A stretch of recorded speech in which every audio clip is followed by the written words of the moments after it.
computers, game consoles, even cell phones with internet access. What more could you ask for? Technology has become very fascinating today. Chatting with friends online is easy as pie. Cellular phones have many built-in devices like a camera, and the list goes on. Now think to yourself, if the electronic devices today are wonderful to have, what if they couldn't do stuff like properly play old-school video games? Well, those days have come to life. This entire thing can be summed up into two words: compatibility issues. Not all machines and devices are like that though. The two biggest suspects on new technology today are computers and televisions. Of course, the new upgrades are nice, but the fact of the matter is that if you wanted to, let's say, play a game released in the 90s, it won't work properly. For instance, in order for a copy of Pitfall: The Mayan Adventure for the PC to fully work, you will need a machine that runs Windows 95. The same deal also goes for Macintoshes. Wolfenstein 3D can't play on a Power Mac G5 because it doesn't have a floppy disk drive. Instead, I have to resort to trying it out on my G3 machine. Heck, I even have to step backward further and use a 68040 based Macintosh to properly play a copy of Journeyman Project 2, Buried in Time. Even if you had a CD-ROM version of Wolfenstein 3D, it still wouldn't play properly, let alone not at all, because the highest operating systems do not allow it to happen. I'm also aware that Windows computers have the DOSBox application to allow programs meant for older operating systems to function the right way. But just like before, they don't function the right way fully. To make more sense out of this, I was watching a video by Eric the Destroyer titled, "Let's Play Pitfall: The Mayan Adventure." Borrowing a quote, he said, "There's no sound effects because this game was made for Windows 95, and basically, if I tried to put on sound effects, the game would lock up and then I couldn't play it." Game consoles are also guilty of the same thing. I was playing Metal Gear Solid for the PlayStation one day on my Model 1 PS2, which I don't have anymore, and I got to the part where the player is prompted to swap disc 1 for disc 2. After doing so, nothing happened. I tried pressing the buttons and tweaking the analog sticks, and still nothing happened. The game was frozen. Just like older operating systems on computers, the original Metal Gear Solid can only be completed on a PlayStation 1. Video games aren't the only problem with new stuff today. There are a few more things, frequently done, that also have big flaws. This is where the prime example comes in, the high-definition televisions. The only things these LCD screens are useful for are sharp high-resolution channels and gaming systems like the Xbox 360. Take a look at what a regular channel looks like on a cathode ray tube TV. As you can see, it looks great. On an LCD TV, however, the resolution is much lower.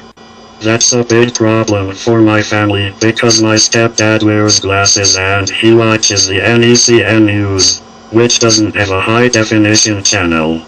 There's also other regular channels that we sometimes watch, and they don't have HD versions. Low resolution is also a problem for game systems other than the PlayStation 3, Xbox 360, and Nintendo Wii. Even a DVD player and other old devices to plug into the TV result in having low texture quality. Simply put, if you wanted to have an easier time viewing objects and backgrounds, you will need a ray tube television. LCD screens are also problematic due to the fact that the lighting changes at a different angle. Check out these ray tube monitor pictures for a little bit.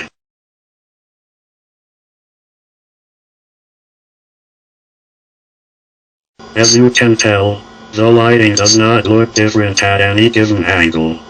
Now check out these shots of an LCD monitor.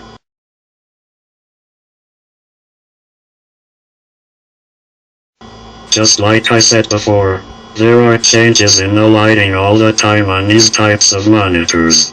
I'm mentioning this because if multiple people are looking at it from a different angle, they won't be able to see what the image really looks like unless they got right in front of it. But what if they couldn't? That's not all though. HD televisions have the stupidest button layout on the TV itself. Instead of having the controls perfectly placed on the front, they are either 1. On the left or right side, 2. On the underside, or 3. Underneath the panel. I don't know what convinced the companies that made those televisions to do such a thing. If the batteries in your remote die and you don't have any replacements, you need to either turn the TV clockwise or counterclockwise, then push the buttons, reach underneath the TV and push the buttons, or search for a small niche that blends in with the black border, open it, and finally operate the controls. What a pain. There isn't even a headphone input on some of these. Not to mention that if you were playing an NES Zapper game like Duck Hunt, light detection becomes almost non-existent. Even a Super Nintendo Super Scope does not work. Borrowing a piece from James Rolfe's NES Accessories script, he said, "Even if I point the gun in the same spot, the bullets just scatter all over the place, all because I'm using a flat-screen TV." If you thought that resolution, button placement, and compatibility weren't enough, think again. On operating system 10 for the Macintosh, the text-to-speech voices, like the one you're listening to right now, have sloppier speech than the ones you hear on operating system 8.6 or below. You are listening to Junior on macOS 10. My favorite food is pizza. Did you notice any differences in terms of being fluent? If not, I'll compare the 8.6 version with the 10 version side by side using the sentences played before. You are listening to Junior on macOS 8.6. You are listening to Junior on macOS 10. My favorite food is pizza. My favorite food is pizza. If you think that both Juniors sound exactly the same, you are sadly mistaken. macOS 8.6 Junior is more fluent than the other. I have a message to the electronic companies. As cool as flat-screen monitors and televisions are, I'm afraid to say that they are inferior to cathode ray tube televisions and monitors.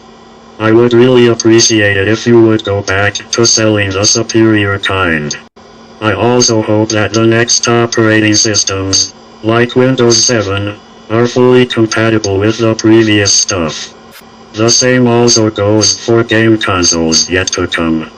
And here's a message to Apple. Please fix the text-to-speech voices to make them sound the way they were back in 1999.